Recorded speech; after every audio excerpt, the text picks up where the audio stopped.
I don't think any of us are going to have crossovers. I know we're recording this next. I saw the light go off, and that's okay. But this week's thing is so personal. I'm going to make a bet that nobody has a crossover. Anyone taking that bet? You're not. Mike's taking it. Mike's going to take that bet. Okay, don't change your damn list. Oh yeah, it's going to vary depending on what everybody says. All right. Hey everybody, and welcome to this week's episode of the Longbox Guys. With me as always, some of my very best friends since I was a very little kid. Mike, how you doing? What are you drinking?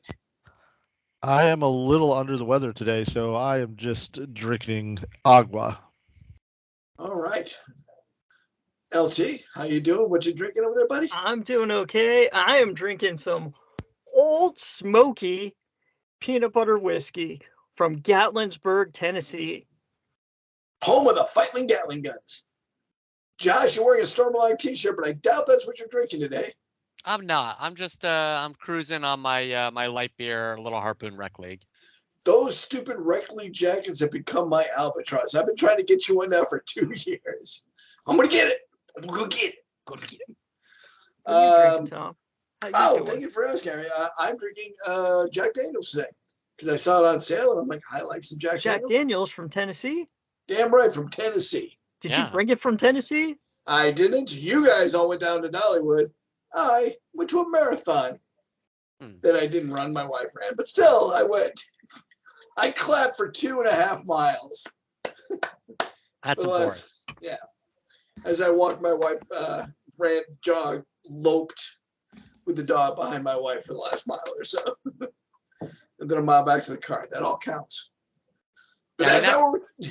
That kind of support is completely underrated. Completely underrated. What? I can't do one fucking transition? I can't do one lead in? Not one segue? You're just going to glare at me like that? Did you have something brilliant better? Segue. Fine. Segue it up. Fuck off. I actually thought you were dissing me. I'm sorry. I'm like, oh, man, I'm just supporting my wife. I can get it. But you're right. That is underrated. And that's what we're talking about this week. Underrated movies. I really thought Josh was taking a cheap shot at me for going. I was giving you the segue. It was a great segue. I missed it. So we're going to be talking about movies today, or you can veer off a little bit on pop culture, but I think it's just movies that we think are underrated and we think had a profound impact on us or on pop culture itself. And there are a ton. So I've already told the guys I think this might be one where we don't have a lot of cross, but we shall see. We're going to be doing this the way we always do it. We're going to go through a list of 3, maybe 4, and then a couple of our tight runners up, and we'll see what we see. Mikey, you want to start us off? Sure, And one last thing to make it clear, we can't talk about like Star Wars. It's not underrated. Wizard of Oz, not underrated. So we're not talking about big pop culture. It's smaller one. Sorry. Go ahead, Mike. I am having technical difficulties. So go to someone else. I'll go to Josh. Josh, we'll go to your first one. So my first one is a movie that it's one of those movies, if it's on, I'm watching it.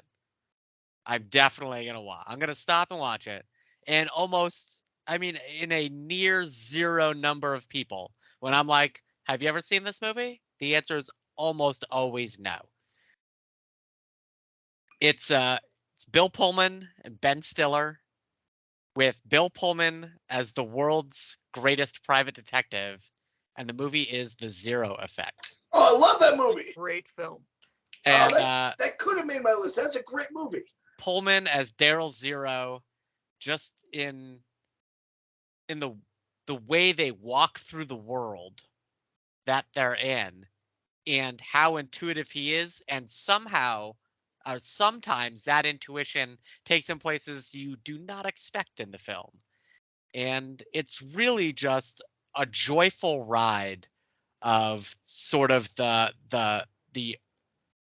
over-predicting, logical sort of mentat / detective thing taken into a really like personal, like like really close. Like you just wanna hug that movie. And it's a fantastic film. I can't remember. Let's see, when this bad boy come out? Ooh, I'm gonna say around 84. I was gonna say mid 80s. Yeah. No, 98. 98. Wow, that's Yeah. a Mandela effect. It had a $5 million budget and managed 430,000 on its opening weekend, and never grossed enough to exceed its budget, even when it went worldwide. Oof. So, But a yeah, brilliantly weird movie. just a brilliant movie. I enjoy it so much. I recommend it every time. Someone's like, "Oh, I just need something quirky to watch," and I'm like, "Got it." The little part where he's explaining, he's going through his biography, and he's talking about one of his first cases where someone had stolen someone's car keys, and on the car keys was a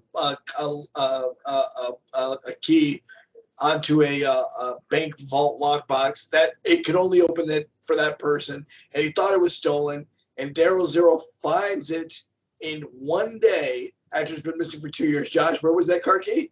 It was in the cushions of his couch. Was in the cushion of his couch, never stolen. The guy never thought to look. So, spoiler alert, that's a huge plot point, by the way. Oh yeah, I guess it is. It's true. I guess it is. And the rest of the whole movie is terrific. And also a very flawed character, Daryl Zero. Oh yeah. And it's just an interesting, great movie. Josh, that is a terrific pick. That might be my number one pick out of the bunch. I'm calling it now. Tommy, what do you got? So I have a quirky movie also. Is it a horror film? Is it a comedy? Is it an action film? Bubba Hotep. Oh, well done, LT. I am going to clap. That was an honorable mention for me. Bruce Campbell playing an elder Elvis who is not known to be Elvis in a decrepit old age home. And suddenly there's a mystery afoot, and he, as Elvis, needs to solve it. He enlists the help of an African-American JFK who is in a wheelchair, which is good because they might need some wheels to solve the mystery of this mummy that's haunting the old age home. And it is a fantastic film. Bruce Campbell, of course, starring as Elvis, and it is just a great film. Supposedly teases a second film that never gets made. Goes on to spawn a comic book that was also great. Yeah, just a fantastic film. So the black gentleman who plays gentleman who believes he's JFK. Is Ozzie Davis, and that was Ozzie Davis's last film. Oh. I was actually at the premiere in Cambridge, Mass, and Bruce Campbell did the Q&A after the film at the church right across the street. That's funny. I was at the world premiere in San Francisco. I couldn't afford the Bruce Campbell experience at that time. It was free. It was just Campbell. You just paid for the ticket. There was no extra anything. Yeah. He came in. He QA'd after the movie and then went across the street to the church. I actually believe. Afterwards, I walked into the church. It was absolutely completely packed because I had stuck around to try to get Campbell's signature on a couple of items. And so we walk into the church, and Bruce Campbell is, of course, up at the pulpit, and the place is filled. I mean, filled to the brim with people. Everyone's sitting, covering all the floors, everything. And I only have this really, really crappy throwaway wind-up camera, right? So it's got zero zoom, and I really want to picture a Campbell, so I just walked down the frickin' aisle straight at him while he's talking. And he's like, whoa, whoa, whoa, whoa, where are you going? And I'm like, do you see this camera? You will be a fucking ant from the back of the room. I'm getting close. And he's like, all right. And I snapped a picture of him, which I never developed. And as I was emptying boxes last weekend, I believe I have that camera. And I have a time machine that'll take us to a Kodak film place where you can get that thing done. I idiots. know. Who even does that anymore? But you're right, Bubba Hotep, great movie. And honestly, the first half where Campbell is just playing Elvis stuck in a nursing home is brilliant. It is absolutely brilliant. Second half of the film with the mummy is okay. Drags. First half of the movie, absolutely brilliant. Absolutely fantastic. LT, another really good pick. Solid, my friend. Pick. Josh, I'm sorry, Mikey, what do you got for me?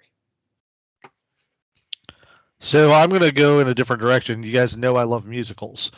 There's been, with Ray and Johnny Cash and Elton John, there's always been these biop musicals. And so I want to talk about my favorite one, and I think has the best soundtrack. It stars Kevin Kline and Ashley Judd, and that is The Lovely from 2004. It is all about. Not where I thought you were going, Mike. It is all about Cole Porter's life, and it's told at the end of a flashback from him talking to a person who is death at the end of his life, and he's talking about his career and all the mistakes he made and everything, and it is delightful. It did not get a lot of love at the theater. It lost money on its worldwide release. It cost almost $19 million to make, and it made $15 million. And it made $15. But the soundtrack, if you guys get a chance to listen to it, it's got Robbie Williams, Alanis Morissette, Sheryl Crow, Elvis Costello, Diana Krall. It is Natalie Cole, and even Cole Porter. It is really, really good. It is a great love story. I highly recommend D Lovely. All right. I saw that a while ago, and I thought that was a really fun one. And as soon as you started listing out the stars, I'm like, I know what that one is. It didn't register on my radar for this topic, but it fits in great. Great job, Mike. I'm going to guess that Josh and LT didn't see it. No, they don't like musicals. I think I did see it a long time ago, but it's not my type of musical. When you said musical, I immediately went to Hedwig and the Angry Inch because that's my favorite musical. It's a good musical. I mean, that has a fantastic soundtrack, very 70s Bowie-esque, a love story of sorts. And it is also fits the theme. It's an underrated movie. I agree with that. All right, for my first pick, I have so many. This is really hard for me because there's a lot of underrated movies out there that I think are brilliant and terrific. I'm going to start with Rock and Roll High School. Do you guys remember Rock and Roll High School with the Ramones? Oh yeah, Ramones. Yeah, that's a terrific. And for me, this is very personal because it was like one of the first movies where they show this alternate universe where everything is kind of fun and quirky and stupid. And, it really made me think that maybe the world could be fun and quirky and stupid. And that would be great. I would love that way more than my world. And so a couple of things come up in this movie that I think are fun. First of all, you see, what's Ron Howard's brother's name? Mr. Howard. The other actor that's Ron Howard's brother. He's been in a bunch of Star Treks. Clint, thank you very much. So Clint Howard stars I don't think he stars in it, but he's one of the actors in it. And it's kind of fun to see him as a person. He's not a monster. He's not a baby. He's not something crazy. He's Clint Howard, and it's great. And there's a couple of fun things that come up that I think kids won't even understand anymore, but it's still relatable. Like waiting in line for tickets. That doesn't happen anymore, does it? Yeah. Yeah. What I was even trying to think of, do kids wait in line for multiple days for anything anymore? And the only thing I can think of is maybe for iPhones and stuff. I was gonna say new iPhones. Or sneakers. Yeah. Some of my sneakerhead buddies, they'll line up for a day, like even 2 days. Yeah. But back in the day, it wasn't uncommon to camp out for 2 days, and in some extreme instances, even like a week for tickets. Yeah. I never did it, but yeah. We don't do that anymore. I think I remember you doing a midnight run once with Hal. I know Hal did it once. Oh yeah, Like, we did plenty of ticket runs back in the day. Yeah. Yeah. Where you'd wait for like a day or so. It was crazy.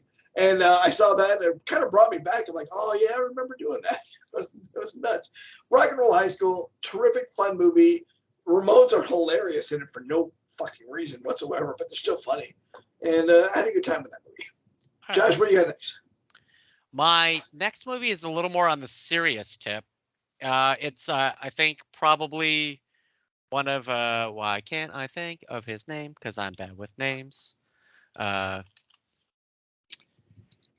Probably one of Clooney's least watched films. Is this the Batman movie he made? No, that's what should have been his least watched film. There's a difference. Is it Leatherheads? Is it Leatherheads? Peacemaker. No, it is Michael Clayton. Oh. Did very, very poorly at the box office. Not a lot of love for that movie. And it really just struck an emotional tone with me. And also the Tom Wilkinson has a soliloquy in that movie that just hits home. So every time I watch it, I just he's just a fixer for a law firm, and it's just time to do something right rather than fix what's wrong. And I don't know. The movie just gets me. It's a good movie. It wasn't one that I would have thought of for this category right off the top of my head, but it's a good movie. I'm with you. Yeah. Leatherheads, by the way, would never have made this list for me, but it's still a pretty good movie. I enjoy that stupid ass movie. It's about the early days of football. Clooney's in it. It's stupid. Stupid. LT, what do you got next? Chasing Amy. I don't think that's underrated. I don't think that's underrated. I think that if anything, overrated. Okay, then Iron Sky. Okay, I love Iron Sky. LT, I'm sorry, man. I don't mean to poo-poo your thing. Go back to Chasing Amy. If that's No. I actually picked up Iron Sky. Were you baiting switching us? Yes, I did. Really? Okay. Good on you. I think you might be lying right now, but that's okay. I'm gonna let you go. I got 3 movies. I got 3 new movies in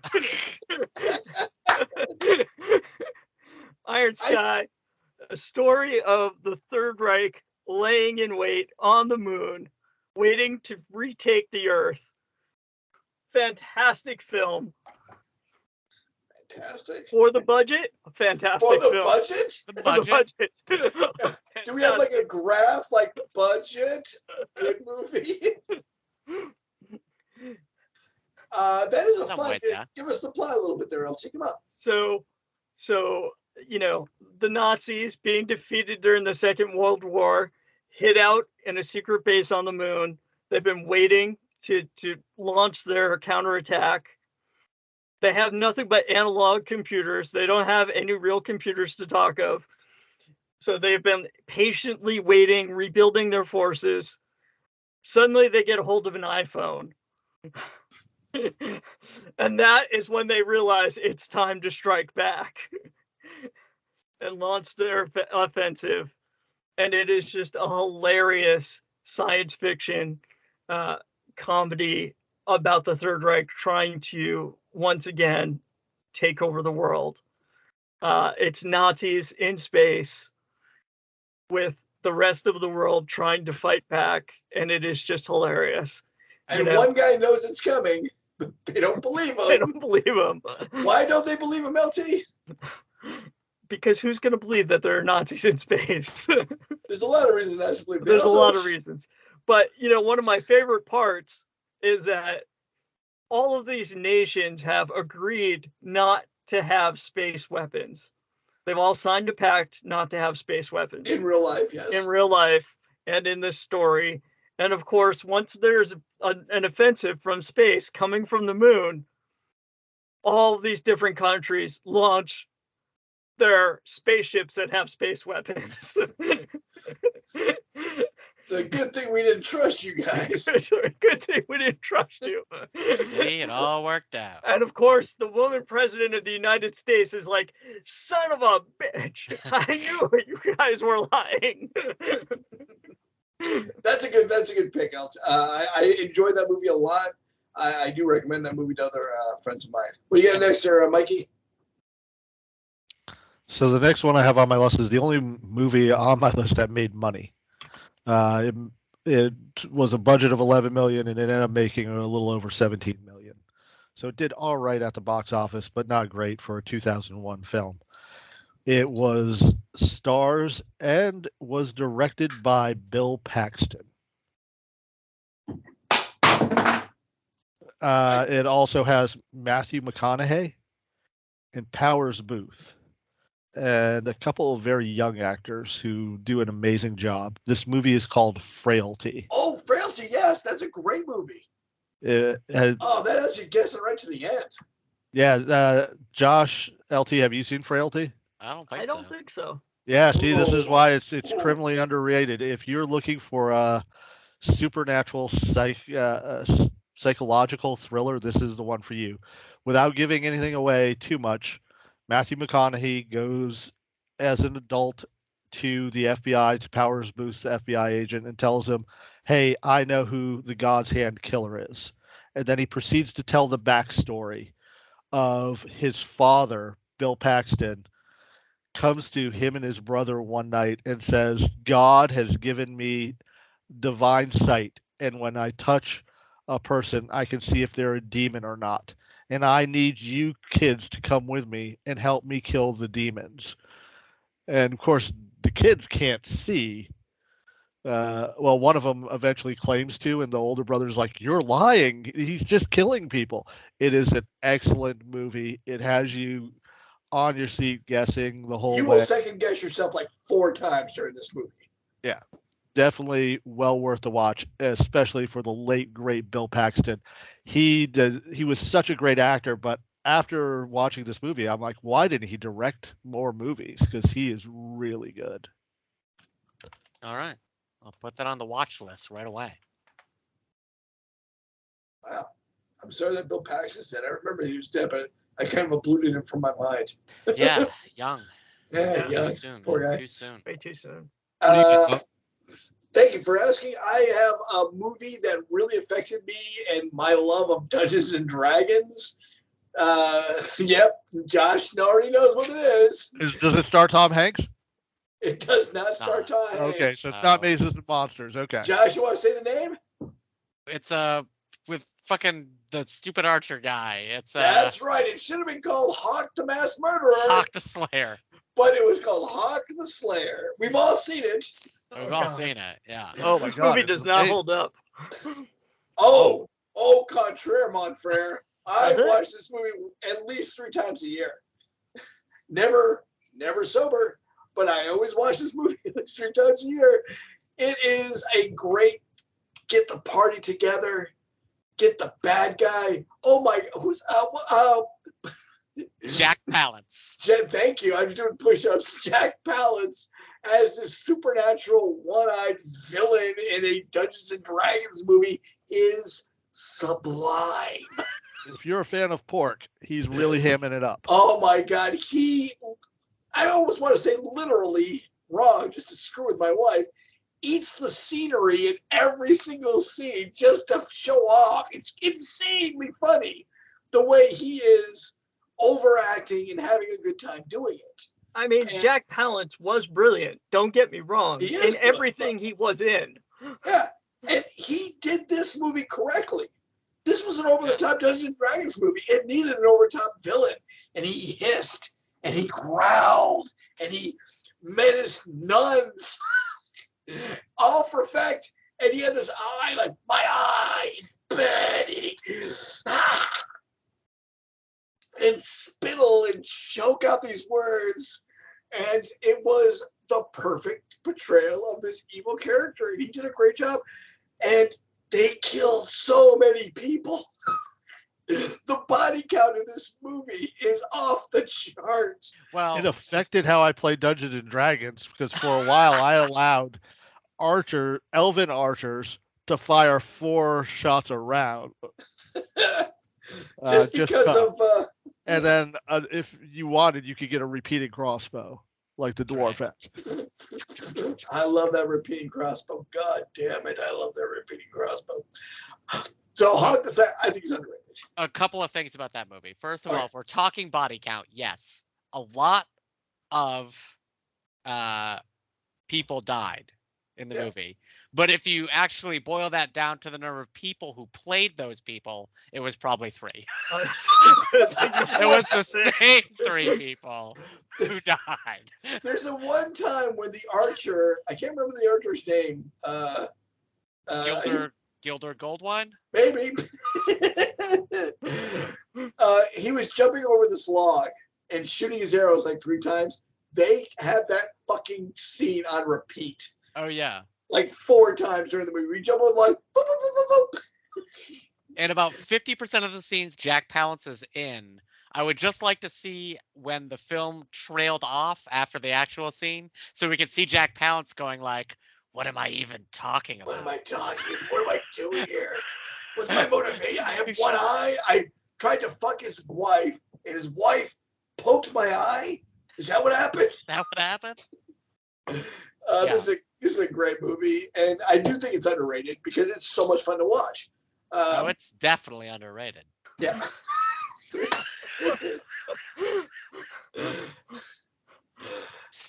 Josh, what do you got next, buddy? I'm gonna go with a movie where once again, it was a fairly big budget film, and I just realized I have Ben Stiller in 2 of my movies. It's a remake of a Danny Kaye film, and it has one of my favorite soundtracks in recent history, and that is The Secret Life of Walter Mitty. Well, I knew that was a remake. You knew that was a remake. Yeah, of a Danny Kaye movie. I just said that. Yeah. Oh, I thought you said I didn't know it was a remake. Oh no, I knew. Like, yeah, that was a remake. All right, Yeah. sorry. No, I still have not seen the original. Oh, it's great. Okay. So yeah, it's just another one of those movies that it's like when you catch your life out of the corner of your eye and you think about how things are different and split and what you do and what you could be doing. And man, such a good goddamn soundtrack. Yeah, it's a good soundtrack. LG, you must like that soundtrack. Yeah. It's a good one. You know what? I'm going to jump because that brings me to my other next one because they're kind of connected in a weird way. Joe versus the Volcano. Do you guys remember this movie? Oh, I love Joe versus the Volcano. It's a great movie. For some reason, I have the 2 kind of intertwined in my mind. They're underrated. They show this world where a guy's kind of living in his own imagination a little bit, and they just have that same feel to me. So I wanted to put that on next to yours. Do you guys remember? Did you guys all see Joe versus the Volcano? This is a Tom Hanks film. Dozens of times. Yeah. Oh yeah. I'm glad you said dozens of times because that's another one of those movies where it's on. I'll leave it on. Oh yeah. Up until they get to the island at the end, it's a great movie. Yeah, there's a little weird at the end. It gets a little squishy with the orange soda thing, but other than that, like. And the little part where he's talking about like these ultra and we're speaking out of suit. Like also Ozzie Davis. Yeah, there you go. Yeah. And he's the guy he's the suit guy. Yeah. Where should I go to get a suit? What are you asking me? I can't tell you what. I don't know you as a man. I gotta know you as a man before I can tell you where to get a suit. Tell me what you are as a man first. And I'm like, that is a great fucking scene. Yeah. God damn it. Good movie. Yeah. Such a good movie. Good movie. Good movie. So mine also has some common traits with Josh's. Mine is the Royal Tenenbaums.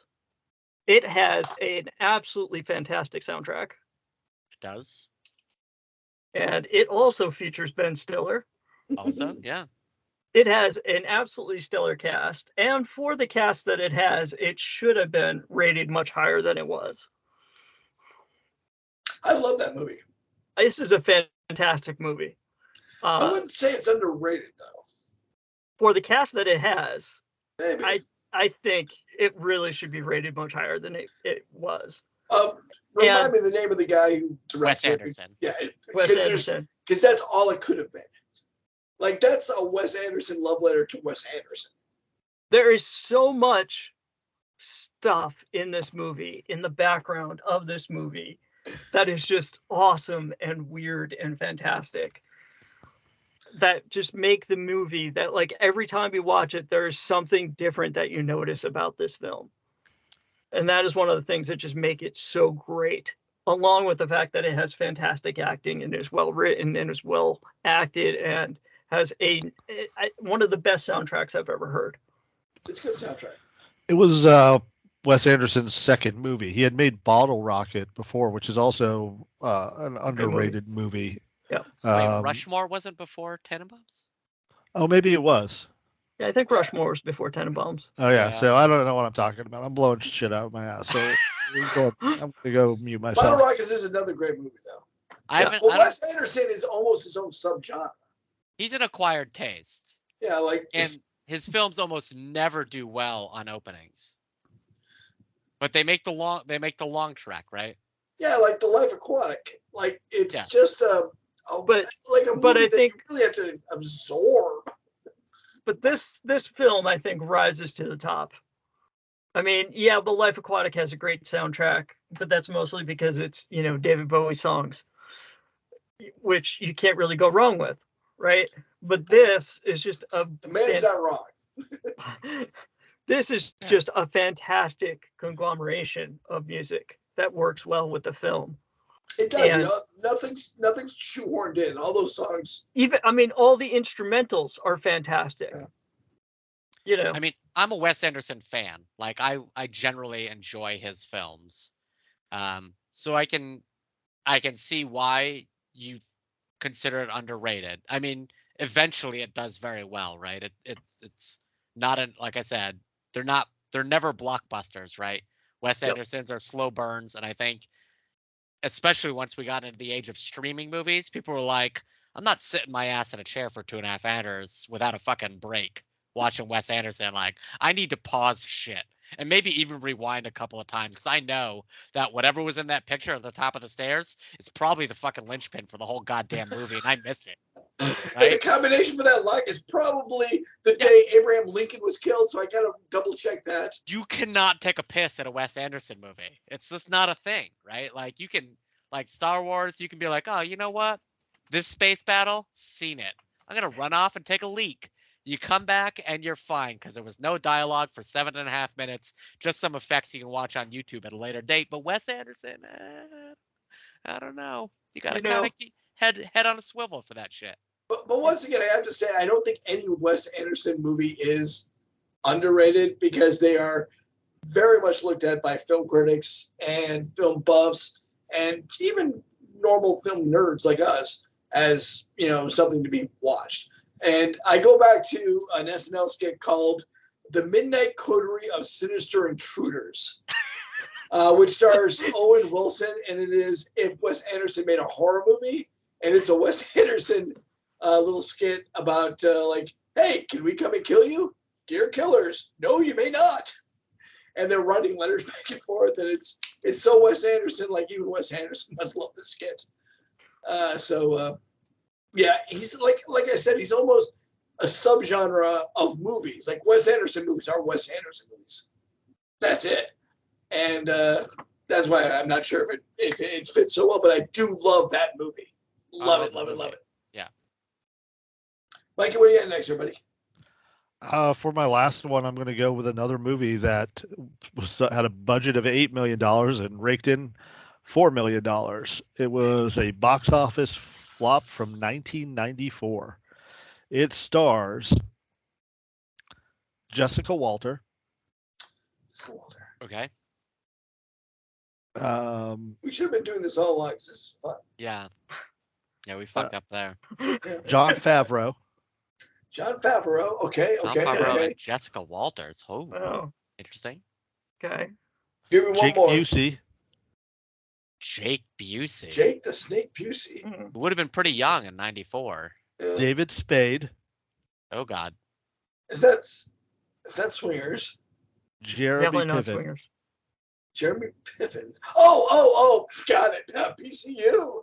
PCU. That's a good movie, PCU. Before there was Van Wilder, there was PCU. Yes. Okay. Politically Correct University, PCU. It is just a delightful comedy of a pre-frosh who comes to a campus and forget that. turns everyone in the campus against him. Meanwhile, the pit, which is Jeremy Piven, who is, by the way, already balding and an 8th year senior. Which I think is autobiographical. Yeah, he's Serious got Piven. the pit is because they don't allow fraternities anymore. So it's an old fraternity house, but they can't call themselves a fraternity. He's got one guy who sits on the couch all day long who's working on his thesis. Tom, do you remember what the thesis is? Yes. Is there ever an hour in television where if you look hard enough, you can't find a Gene Hackman movie? Gene Hackman or Michael Caine. Or Michael Caine in every on the TV. His thesis is that at every moment of the day, there's either a Gene Hackman or a Michael Caine movie playing somewhere on cable TV. And so he stays up the whole time. That's all he does is watch TV. And what's the movie that proves his thesis? Dressed to Kill. Dressed to Kill, starring Michael Caine and Gene Hackman. This is it. This is my thesis. I am done. Yeah, it's great. Jon Favreau as Gutter, a stoner who gets sent out to buy beer, but accidentally gets lost. He goes to a George Clinton concert and misses it because he's too stoned to go in. A little old lady is asking him how to get to the campus, but I don't want to spoil it. But what he hears is totally different. Also, he's a music major who had never heard of George Clinton and the Parliament Funkadelics before, which is funny in itself. He's a music major who only listens to heavy metal. Yes. So he doesn't know any other genre. But it is a great movie because it pokes fun at the politically correct culture that was on campuses. I remember when I went to college in the late 80s, there were people who were way too serious about their fucking protests that were going on. And this just totally makes fun of it. I'm going to spoil it. At the end of it, he convinces, Jeremy Piven convinces everybody to protest protests. We have no more protests. So he causes a spontaneous protest for no more protests. When they lock Jessica Walters and David Spade in the room with Afternoon Delight playing over and over again, it's just great. There's a lot of fun in that movie. Yeah. Unfortunately, the only problem with it is that the far right has idolized this movie and they point to it as predicting the future, and they make a bad analogy because they talk about these crazy protests like the womanists there's a vegan thing saying meat is murder, so the guys from the pit throw 100 pounds of meat at them from a window, and they're like, this is great, but they confuse it. They're not doing hate speech, right? They understand parody of parody. Yeah. So, they're mistaking satire. yes, they don't get it. I don't get it. But anyway. So I really like Jeremy Piven. I wasn't. It was probably the only reason I could manage to watch Entourage. Christina loved Entourage, so we watched like all of it. But I will say, Mike. Well, that sounds like a doom. Too soon. It's too soon. It's too soon. Not too soon. soon. Sorry. But Mike, he did voice one of your favorite characters on Justice League Unlimited. Oh, he was the Martian Beast? Manhunter? Buona No. Beast? He was elongated man. Oh, Ralph no Dibny. shit. I can see that. Yeah. Sure. Cool. Just random. Yeah. All Dibny. right, I got a ton of runners up. Alternates. Yeah, so we can go through one at a time if you want. One of my big runners up, and I really love this movie, was the pirate movie, Did you guys watch the pirate movie? Is that Yeah. Ice Pirates? No, I was going to say Ice Pirates. Ice Pirates is a good movie, and I think that's underrated too. But the pirate movie was It was a Pirates of Penzance sort of spin-off. there you go. You're right, LT. It was because you kind of like musicals like me. And it started, what's her name? The real young, cute girl. Are you talking about the one with Kristen McNichol? Thank you, Kristen McNichols. Yeah, it was called The Pirate Movie. And it was terrific. Maybe a little bit before some of your times.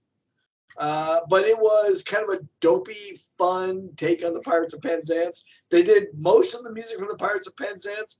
And they threw in some weird pop songs for no fucking reason. It all starts out because they with got to sell money. They got to sell albums. They got to sell tickets. They got to sell I albums. think Leif Erikson was like the other lead or something, one of those pop, like Leif Garrett. Leif Garrett, thank you. And like she's on a boat and it's the modern world, it's the 80s, and she's like not the prettiest girl at the sorority, but she hits her head and all of a sudden she's in the Pirates of Penzance. And it's kind of that kind of fantasy thing. And it's kind of fun and dopey and I enjoyed it. Josh, give me a runner-up.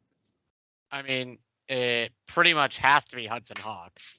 Damn, I don't know if that's underrated though, but I love that It's movie. way underrated. Lost a lot of money.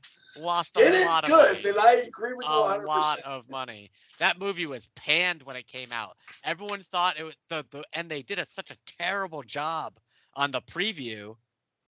It was a terrible preview. I remember that. Because everybody thought it was going to be like a serious action movie. They were showing him like swinging and doing all this shit and doing all this stuff, and none of the ridiculousness that should have like been there with that. It was pretty terrible, yeah. So yeah, that movie got panned, and I love Hudson Hawk with all of my heart and mind. What's your favorite line from the movie? Everyone gets a favorite line. Go ahead, Josh. Anthony, are you okay? Tommy. Would you believe it? Would you believe it? Mikey. I like them singing "Swinging on a Star" as they go do the heist. None. You kissed a nun. She's a nun. She's a nun. LT, give me a runner-up. Ice Pirates. Oh, that's a great one. Ice Pirates is terrific. That's a solid pick, LT. Solid pick. And then, you know what? Not only is it a solid pick, but I also got to say that I think it did. It was a fun parody before. There were a lot of good fun parodies. So it might even be a precursor to some of the fun parodies we see later. Yeah. There really wasn't any like sci-fi comedy really at that point. I mean, Josh Space probably Harpies is doesn't just like it because fucking there was amazing. some time travel at the end. I'm sorry. Go ahead, Mike. I was just saying, Space Harpies is just amazing. Space Harpies is amazing. Mike, got a runner-up? Yeah, I'm gonna go with another musical. It's an Irish movie. Again, this did not make its money back. It lost about $1 million, but it's The Commitments. That lost money? Yeah. I thought that was a big hit. Did not do well at the box office. Good soundtrack. Fucking amazing soundtrack. Great soundtrack. I mean, but it was a great soundtrack because they picked great songs and they redid them. Yeah. And they did a pretty good job of redoing those songs. I didn't think any of that movie was disrespectful to Motown or the songs they were playing. In my opinion, my personal opinion, I thought the respect was there. That was a great one. I got a musical too. Who's seen Somewhere Under the Rainbow? Of course. I think I saw Of it course. back in the day. Yeah. I thought that was a brilliant movie, brilliant and stupid. It stars a lot of little people as the extras, kind of solving a mystery, kind of not solving a mystery, and it was fun. Yeah, Chevy Chase, Carrie Fisher. Yeah, Carrie Fisher. I think that's the movie Carrie Fisher's most known for, right? Yeah, I think so. Yeah. That and the Blues Brothers. Oh yeah, the Blues Brothers. Yeah, the Blues Brothers. I mean, everybody knows it from the Blues Brothers. Yeah. I would love to have said that was underrated, but it was not. It was a good movie though. LT, I'm sorry, Josh. What you got last? Next. I'm gonna go with 2 Rutger Hauer movies, less than 2 years apart. Blind Fury. Nope. Lady Hawk Lady Hawk. Yeah. and Excellent. Flesh and Blood. Flesh and Blood. Nope. Yep. Flesh and Blood. Flesh and Blood is underrated. That's another great D&D movie. Lady Hawk never made money, by the way. Really? Ever to this day? Yeah, That's worldwide a fucking gross. good movie. Yeah, 20 million to make. Worldwide gross 18. Wow. Never Wow. made money. That was a Second- fantastic movie. Second best depiction of a thief D&D character in a movie ever. It was Yeah. really good for that. And I don't even know Flesh and Blood. I mean, I'd be surprised if Flesh and Blood.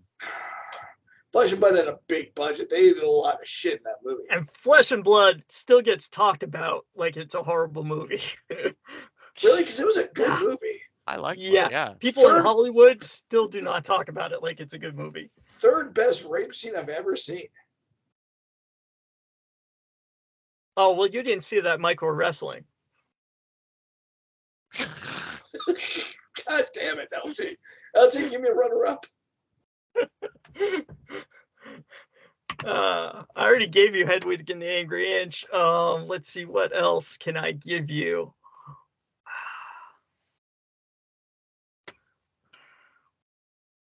Chasing Amy, you say?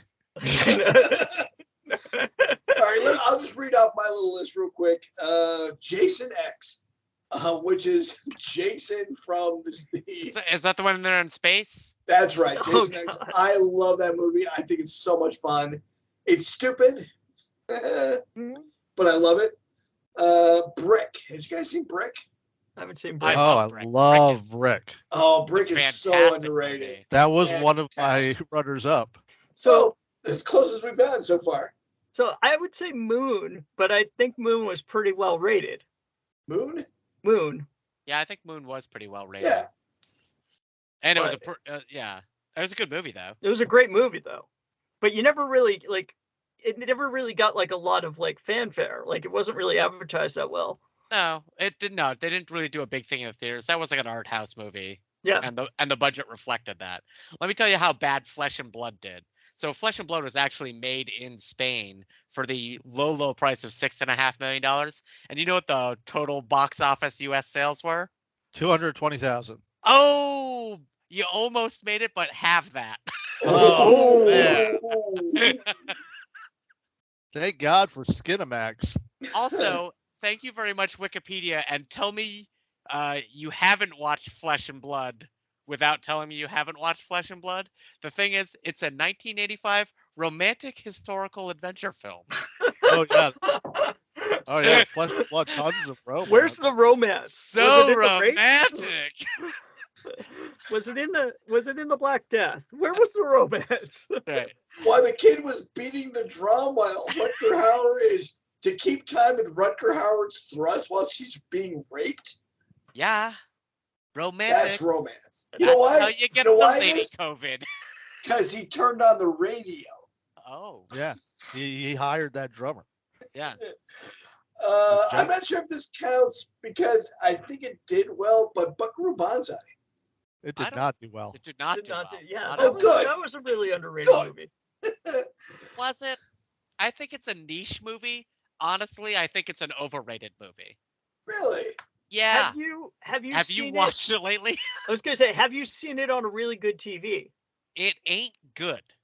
I've never owned a really good TV. Like Josh's, I can't watch Josh's TV because it looks like there are people on the other side of the wall doing a play for me. It distracts me. It's so good. So I'd only ever seen this movie on a bad TV, and then I watched it on a good TV, and I'm like, this is not as bad as I remember it. Yeah, I don't know. It's turned into a cult classic. Certainly when it came out, it was panned and almost nobody saw it. But since then, it has this wild, rabid fan base. And I tried to rewatch it, and I was like, yeah, maybe not. I like it for Maybe the I was- sub stuff. I was caught in nostalgia here. Yeah, maybe. Last one for me, I think this last one for me is also Real Genius. I really, Oh. really love that movie. I don't think that's underrated. Yeah, I think that made money. Really? Yeah. The money's aside, I think that was a really good, fun romantic comedy that people It don't was a really good, think about. fun Yeah, romantic I love comedy, Real but Genius. Yeah. I'm just not sure I'm not sure that hits the underrated one. The underrated. That's why it didn't make my top 5. That's fair. Fair. Those are the Alright. two that I put at the bottom of the list because I'm like, I love those. They're crazy. I think you should have put Brick a little higher because I Brick really love was Brick. genius. Yeah, I Well, mean, if Brick you is a guys great like film. noir, I got the noir movie for you. It stars Emma Thompson, Kenneth Branagh, Oh, I got it. and Andy Garcia. You got it? Yeah, I already got it. What was it? Dead Ringers? Nope. Close. Oh, Wayne Knight and Robin Williams. Wayne Knight. Look, if you're gonna go Andy Oh, Garcia, if you're gonna go You're Andy right, it was Garcia, then you close. need to do Dead things Ringers. to do in Snapshot. Denver when you're dead. Things to Do in Denver When You're Dead is amazing, but I'm talking about Dead Again. Yeah, no, If that's you- what I said. I said Dead Again. No, you said Dead Ringers, which is a different Yeah. movie. Oh, you're right. I did mean Dead Again though, because I can see Robin Williams in the meat coat. Oh yeah, he's fucking scary. He's only in the movie for like 2 minutes, and he's freaky. Yeah, so Robin Williams plays this doctor who's now has to be a butcher because he fucked up so bad. Dead Ringers is terrific. And Dead Again. for no reason, Dead Dead Again. Again, you're right. I keep saying Dead Ringers. And for no reason, one of the bad guys is really good at martial arts, and it's hysterical. Because every time he catches him, he just gets his ass kicked. So yeah, if you like noir, go see Dead Again. Also, if you like thrillers, how about this? It stars Christopher Walken and Johnny Depp. Is that the film with the stigmata? No, it is Nick of Time, where 'Cause they Johnny were- Depp plays a dad who's got his daughter with him, and Christopher Walken and another agent kidnap the daughter and tell him if he doesn't kill the Oh, yeah. governor, they will kill his daughter. And he has till like a few hours to go get a gun and get set up and get ready for it. It is a real time movie. So like every second is real time, even though you're not watching him the whole time. But it's a very good movie too. It's very underrated and did not do well at the box office. It had a $33 million budget and it made $8 million. Nice. I did like the Johnny Depp bookseller one that you're talking about, LT. Yeah, that's the one where he's in the cabin. He's a horror writer.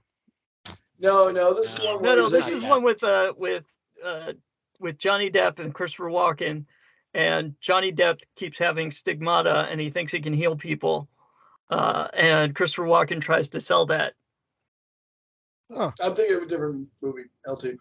Okay, And then I'm going to go with one that actually did make money, but no, it did not make money. Sorry, $45 million budget, made $11 million. Josh, I'm sure you've seen it, but if you haven't, it is the best Aliens movie that is not called Aliens, and that is Deep Rising. Oh yeah. Oh yeah. I said, come on. Deep Rising. Josh and I saw Deep Rising in the theater together. No, yeah, I that's saw not this. the underwater one. Yeah. Well, We not saw that underwater. together. It's a cruise ship instead of a moon that they land on. Yeah. But yeah, it's a really good action movie, and it's funny. Yeah, it's just Yeah, a no. stupid. Yeah, Tom, that's not the one we saw. You're thinking of. Maybe not. You were thinking of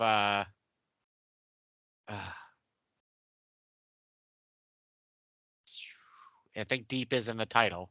Yeah. Deep Blue Sea. No. The Deep? Deep Blue No. Sea, wasn't that the one with the sharks? Yeah. Yeah. No. The Event one. Horizon. No, Event Horizon. Event is a good Horizon's in movie, space. and it's in You're right. space. No, it's the one where the deep diving suit is on the. Yeah, front. the guy Yeah. drowns. Yeah. That was good. Deep Blue 6 or something. No, older than that. I have one that actually made money, but I think it's Sure. criminally underrated, even though it made $46 million at the box office, and that's The Rocketeer. Because The Rocketeer does not get enough love as a great fucking superhero movie. Not And enough cosplayers out there doing the Rocketeer. You're right about that. It's true. Deep Star 6. Deep Star Star 6. There Six. you go. The movie I was thinking of with Johnny Depp was The Ninth Gate, which I loved. oh yeah, Oh, that was what's his name? The director who can't live in America. Yes. Roman Polanski. That's a Roman Polanski film. because he touched a child.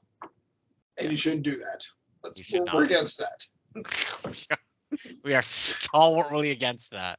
I have two bad movies that aren't really underrated, but I just love them. That is FDR, American Badass, Okay. Just where killing werewolves. FDR is in a wheelchair because he was bitten by a lycanthrope. They cause polio with their bites, so it's FDR fighting a bunch of werewolves. Which was, by the way, by the same guy who wrote Abraham Lincoln Werewolf Slayer, Okay. which I loved. Vampire Killer. I'm sorry, Vampire Slayer. I don't know how it did in the theater. I'm about to look it up, but The Abyss is always a great movie. Speaking of underwater movies, and I don't think that got a lot of like actual attention back in the day. But man, I thought that was a fantastic film. It did not make money. You know what? One of Guillermo del Toro's first films in the U.S. was Mimic, which was a really good horror movie. Yeah, that was. Yeah, that was a weird one. Yeah, if you like big bugs and you cannot lie, see Mimic. All right, I think that does it for it. Does anyone have any last? No, I think we shotgunned out like 50 at the end. So. All good movies, and for our dear listeners, listen to this again. All right, I'm gonna a rare little side piece. Listen to this again. Make a list of these movies. These are all really worth watching. Not one of these movies, maybe The Ninth Gate, isn't worth a second look. I still love that movie. It's worth a look. And if you're in it for 45 minutes and you're like, not for me, that's fine. But these are fun, good movies.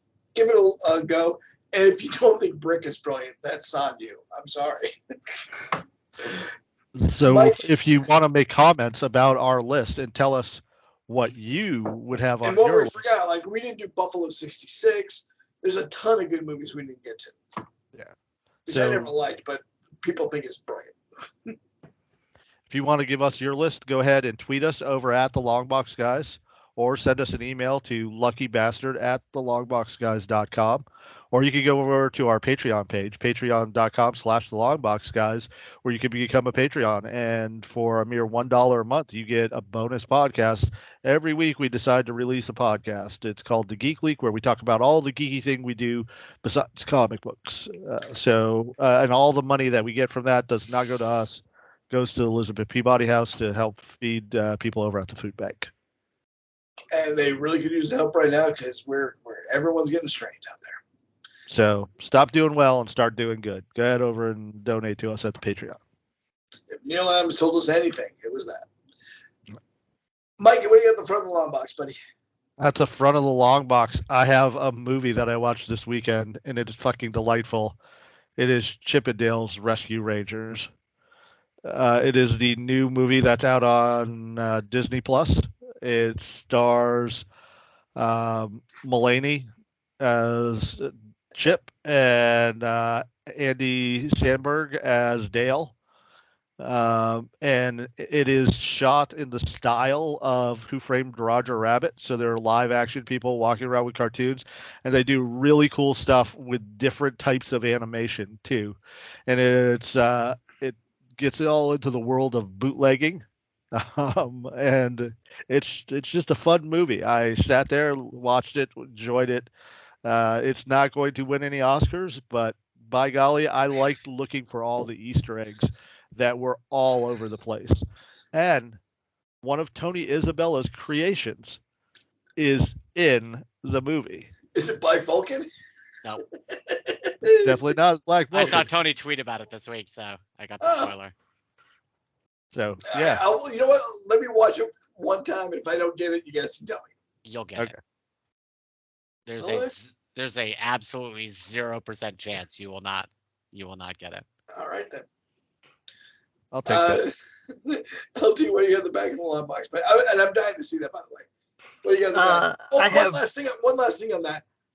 It was like 5 years ago when someone pointed out that Chip and Dale are doing cosplay of Indiana Jones and Tom Selleck's Magnum, and I never got that as a kid. Okay. They have a lot of time in the movie is spent at comic conventions. Like Dale's on the circuit signing autographs and stuff, and Ugly Sonic is there. It's just a lot of fun. They just pull from everywhere. Yeah, and on that line, Tom Selleck was the original cast choice for Indiana Jones. That is true. That is 100% true. LT, what do you have in the back of the long box? Well, I don't know why you're having it on there, LT. That's just true. I'm just trying to imagine it. It is weird. It is weird to imagine. It is weird. But no, what? No, it's not, because he would have just done it more like. He's just a little more soft Yeah. than hard edged. You've never fucking seen Quigley Down Under. Damn right you haven't. A baby That's hard. ate my dingo. No, that doesn't sound right.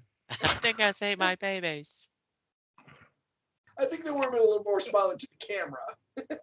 Go ahead, LT. Anyway, I have Bramble. This is an art house comic book.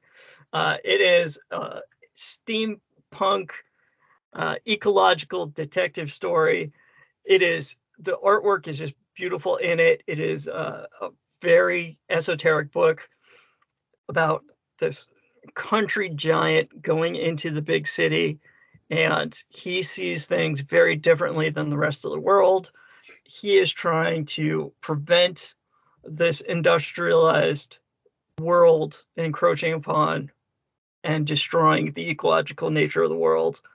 And he sees things in a totally different way. And because of that, he just kind of like goes off and tends to do things that people don't do in normal society. But he's trying to fight back a force of nature. And in this book, and it's just, I'm 2/3 of the way through the story. I've read 2 volumes out of 3.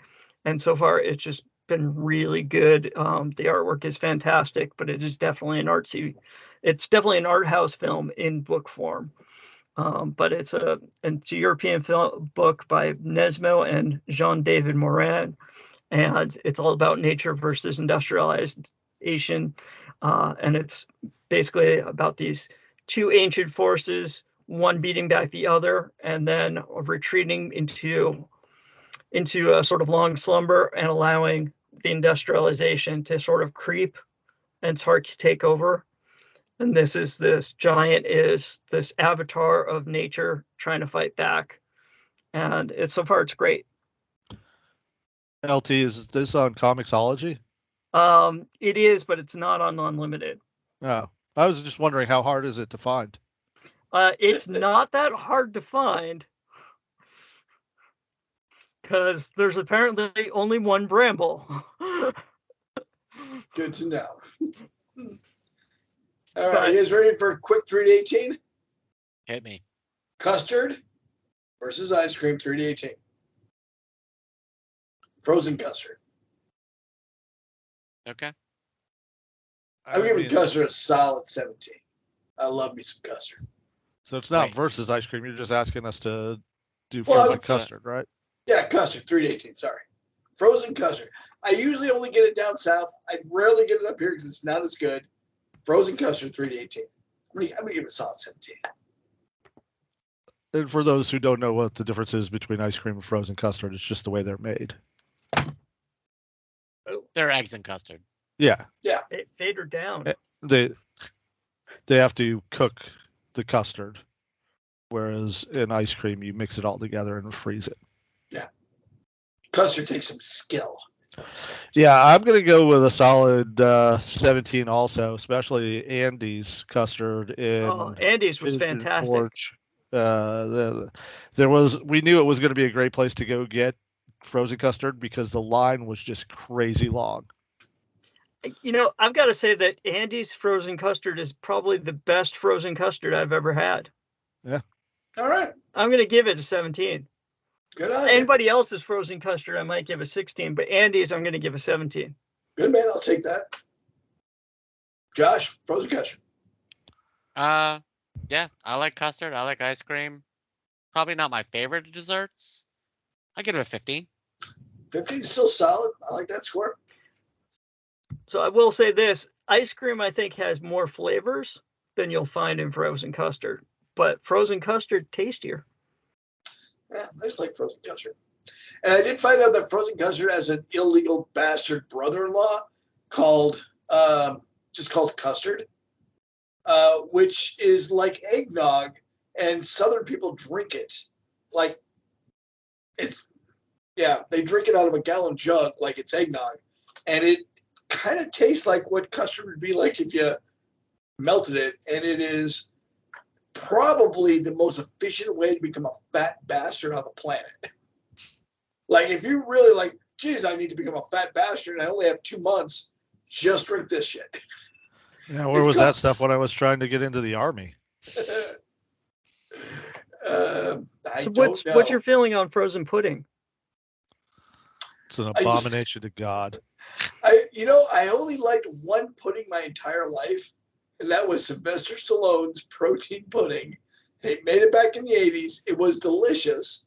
It had 20 grams of protein in it, and now it has been a Jeopardy question twice. And my wife is like, how the fuck did you know that? I said, because I was addicted to that shit back when I was a wrestler and I was in good shape. Where'd you get all that pudding? Oh, don't you worry about Because where I I've got only that seen from. frozen pudding once. LT, do you want to tell us where you got that from? No, I mean, Kimball's is the only place I've seen frozen pudding. I would say that's a pretty leading question, but Kimball's? No, Kimball's Farm out in Westford? You've never been to Kimball's? Like, we've all been to Kimball's Farm in Westford. It's like pretty well known in Massachusetts. Is it? LT? Josh, have you been to Kimball's? Yep. All right, Mike? Never heard of it. All right. Never heard It's of it. amazing. Only the people with diabetes have heard of this place. I think we did well to avoid the frozen pudding stand because we didn't get diabetes.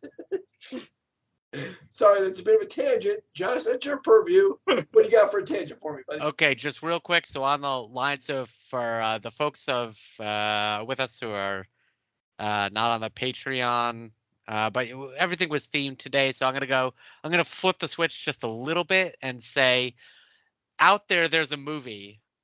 When you heard about it, or it was first announced, or maybe even a trailer, you thought to yourself, "This is they made this movie for me. Like, I am the target audience." But yet, not so much. I got two.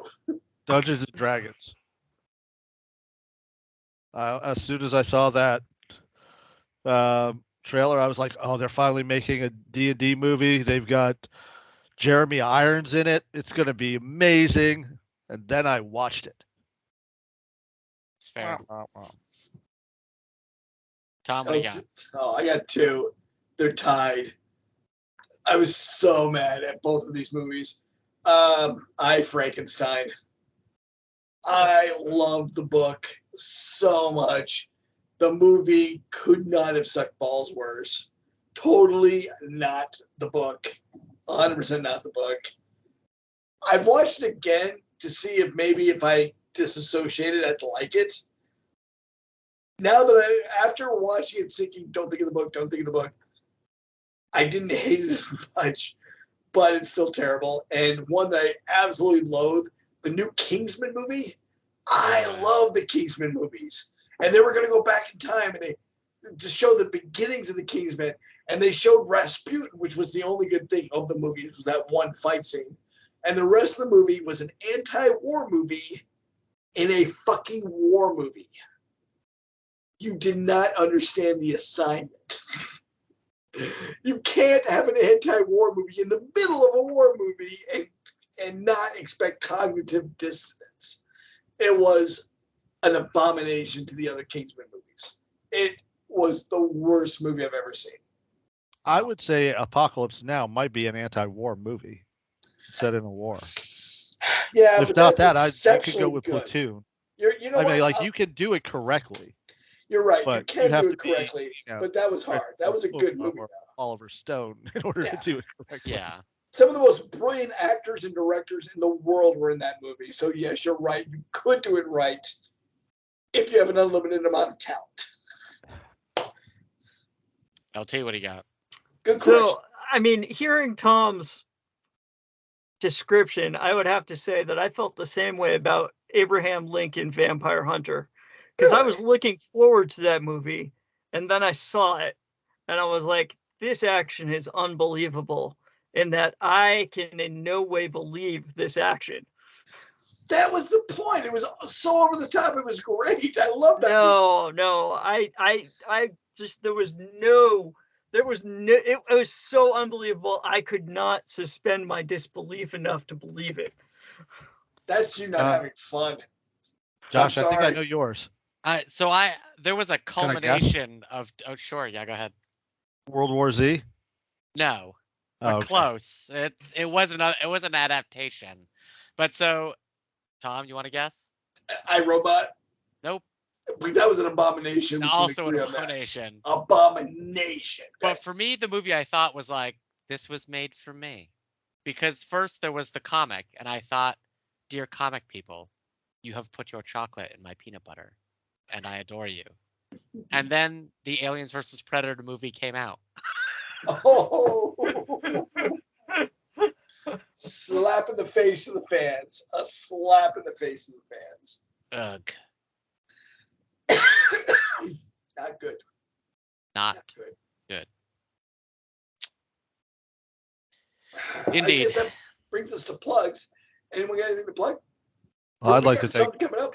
Oh, sorry. Well, I'd like to thank Kirby Crackle for providing our geek rock music every week. You can check them out at kirbycracklemusic.com.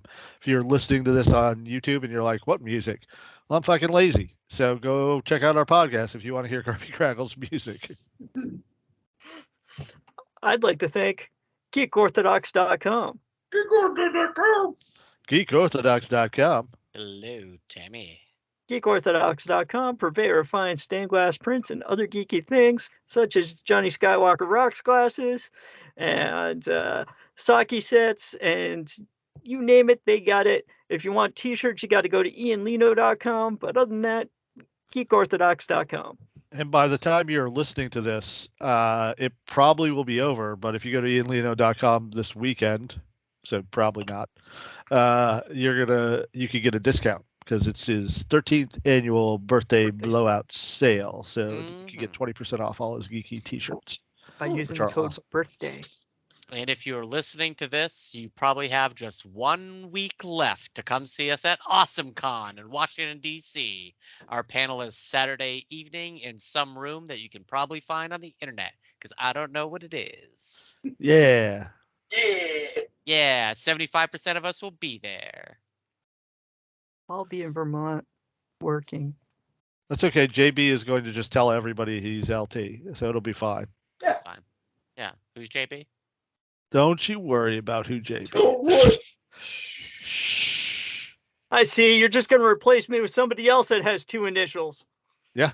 Yeah, exactly. Justin Bieber. Yeah. Yeah. The Beebs. The Biebs. Oh, God. The Don't Beebs. do that.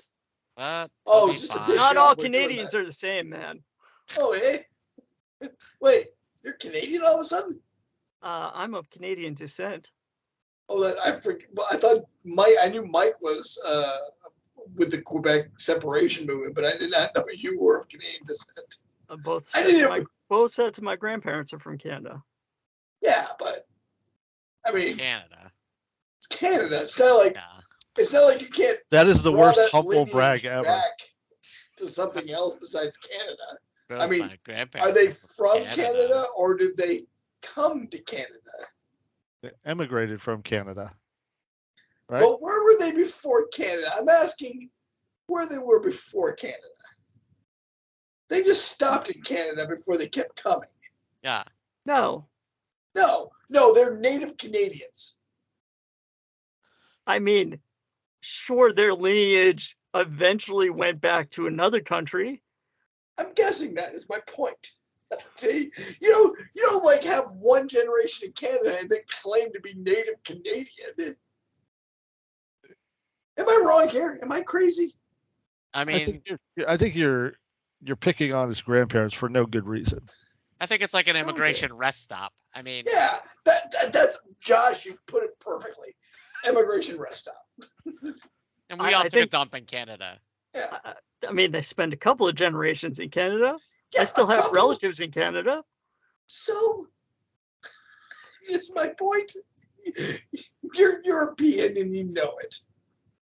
He's American. He was born in the Yeah. United I'm States. Damn American right he is. with I'm sorry. I Canadian of apologize. Canadian descent. I'm Canadian. Fine. What's that all about? Don't you mind, See- eh? And I think that will do it for us this week on the Longbox Guys. Mikey, what's this podcast like to you? It's very strange because LT doesn't watch hockey. I know, weird, right? Yeah. LT, any words of wisdom for us down here as hosers? You know, I do have some relatives that do play hockey.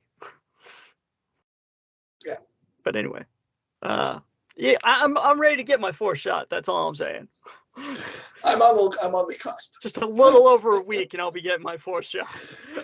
Josh, Washington D.C. Is that your sector? DC will be our sector. Come by our panel and give us a how are you now? How are you, Lou?